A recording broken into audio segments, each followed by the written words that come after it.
G'day beautiful people, welcome back to the channel. Today we're going to be taking a look at Dekker. We're going to look at her abilities, her stats, her scaling, and my support build for her. Keep in mind some of the footage in the background is definitely not with a support build, it's with a crit build that I was running the other day. But hopefully you enjoy the video. If you do enjoy the video, please smash that like button, leave me a comment, let me know what you think of the video and the build, and subscribe for more Paragon content.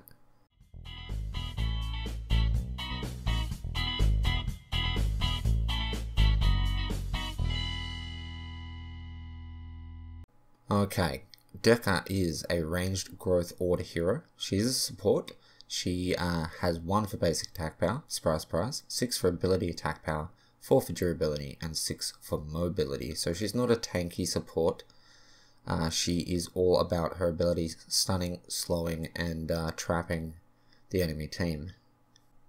Okay, looking at her actual stats, she starts with 500 health. She gains 67.4 per level to end up on a modest 1443.6 health. She starts off with 1.25 mana regen, ends up on, health regen, ends up on 4.1. Starts with 280 mana and ends up at 1232, standard for a caster.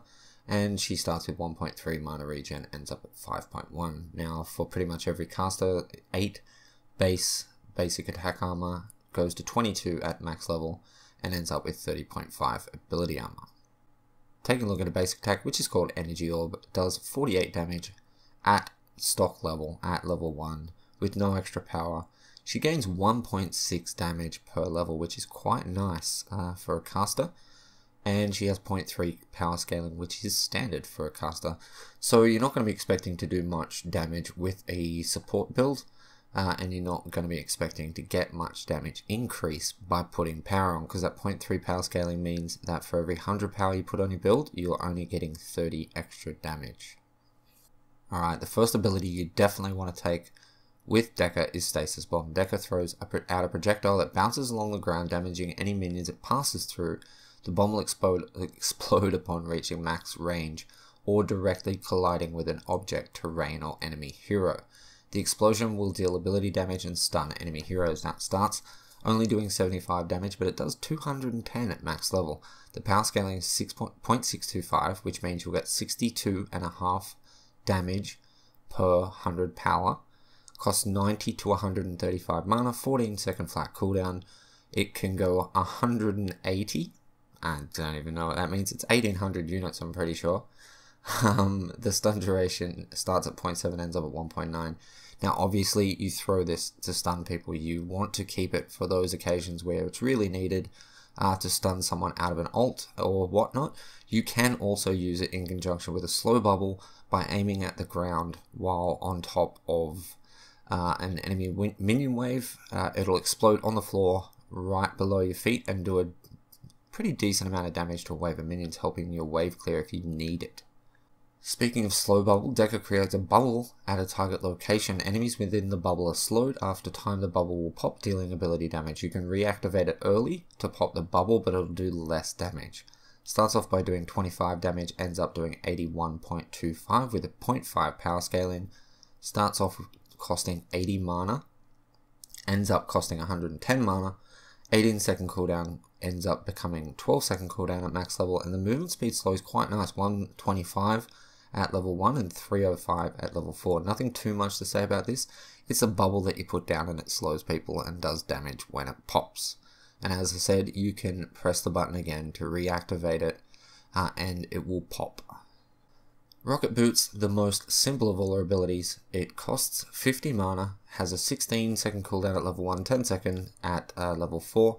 Dekker ignites her Rocket Boots that launch her high into the air. Now this used to increase movement speed for you and those others around you and minions, but that is no longer the case.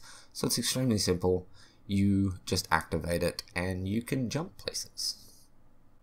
Okay, moving on to our ultimate, which is called Containment Fence. Circular energy fence that lasts for a couple of seconds, blocks enemy projectiles but will not block friendly ones.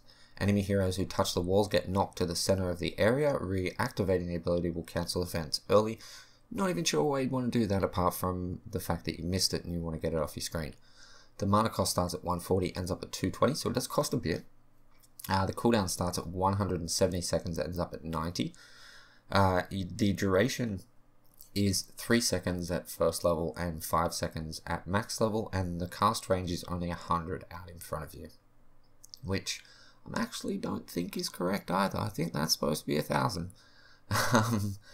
This is the reason why Dekker is as good as she is. I'm not going to go out there and say she's the best hero for a support class, but if you do have a good mid laner that uses an AoE ultimate like Howitzer, Gideon, or Gadget, she combos so well with them, and it is what makes her a very, very good support. There's not much to say apart from that. You use this if you need to block enemies so that someone can get away and you don't have a stun up. It's a bit of a waste, but who cares if you get them out. Other than that, it is to fence people in so that your team can do damage. So the enemy won't be able to shoot out of it, won't be able to leave. They can blink over the top of it. Your friendlies can go inside it or shoot from the outside. And as I said, it just combos really, really well with other casters. So that is it for abilities. She's super simple. As I said, just stick with your carry or whoever you need to be with. Run a lot of active cards and just try to stun and slow whoever you can. And when you know your casters have an ability up and they're calling ultimate ready, call ultimate ready and trap them inside.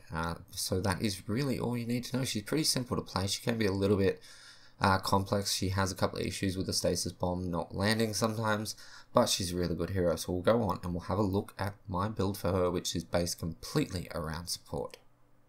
Okay guys, here we are over on the Paragon deck builder. As you can see, it is called Dekker deck. Pretty simple. Not much into damage, pretty much all into health and mana. They are all active cards, a little bit of armor. It's all just going to be passive stuff though. So it's got a 95 total CP cost, 40 cards obviously. Okay guys, so we're going to start off with the Centurion. Don't think I need to explain why. I take a Shepherd's File, a Mender's File, and a Healer token. This is completely up to you. I take these because it gives me mana regen while giving someone else health, or gives me health while giving someone else mana. Just a little bit of help in your team is always good. Healer token just in case you need it. We have a Lord's Ward as a dummy ward. So dummy ward is a ward that you take at the very start of the game. You go and put it down, you back, sell it, and take your starting item, which is going to be a Circle of Health. We have a Guardian's Ward with 3 greater healths. We have a Quartz Blade with a Major Strike and 2 Sparks, or Chronos. We have another Quartz Blade which has 2 minor casts and a Chrono. These two are replacement cards for each other, so depending on what active card you're taking, you may be taking this one, you may be taking this one. We have a Gift of the Rains with 3 basic sparks. We have a Quenching Scales with 3 basic sparks. Now I realize that some of this might be quite expensive, but you're just going to have to replace things as you will. You could easily just put basic heals on here if you really want to, or lesser heals rather.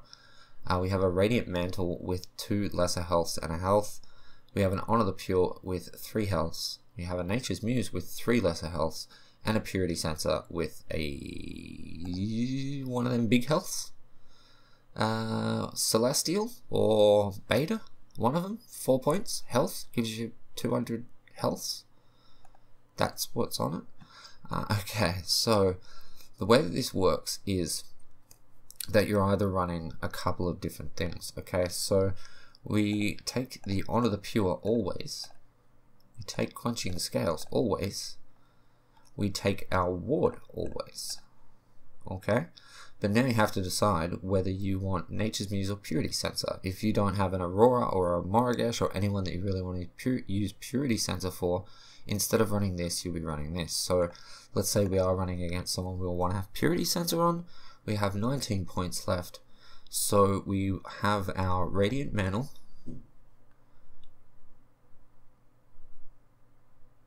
Oh, and I was just trying to do the numbers in my head. We finished that off, and then we equip this card. Okay, so once again, if we're running, these are the 2 that we switch between. If we're running the more expensive one, which is Purity Sensor, we use our cheap Quartz Blade. This is going to end up with 30 power.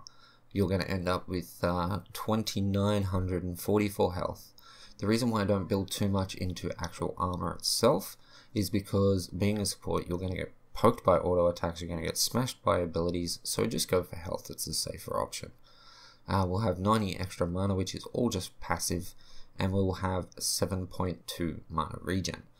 Now, if we're not taking the Purity Sensor, that means we're taking Nature's Muse, which means that we're taking our expensive Quartz Blade, which will give you 36 damage, a little bit extra damage. It will end up on 2894 health rather. You will end up on the same mana, and you will have 8.1 mana regen. So that is the build, guys. So as I said, we have a Guardian's Ward, which you always use, Quenching Scales, Honor the Pure, always use. We switch between the Nature's Muse and the Purity Sensor.